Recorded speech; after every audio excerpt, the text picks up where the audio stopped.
Can you introduce yourself? Good day, ma'am and sir. My name is Manilyn Esagon. I'm 32 years old from Tarlac. I have brother and sister. I'm fifth in my family, and I don't have baby. Do you have any experience in working abroad before as domestic helper? Yes, ma'am.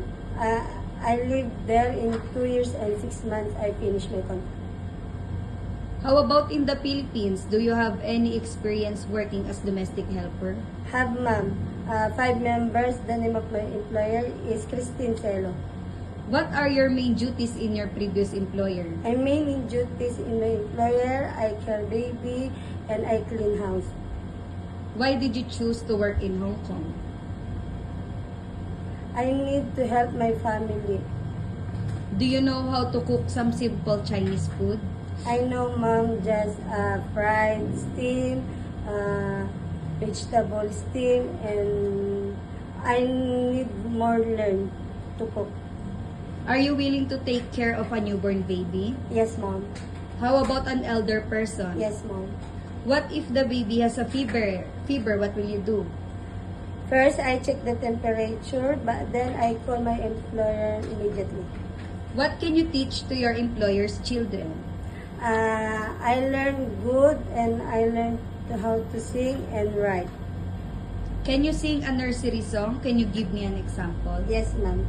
Twinkle, twinkle, little star, how I wonder what you are. What kind of employer are you looking for? Good and understanding, ma'am. Are you afraid of dogs and cats? No, ma'am. What can you say about yourself, your attitude? I'm good, I'm honest, obedient, and hardworking. Can you give a short message to your future employer so that they will hire you? I hope you give me a chance to help in your family, and I want to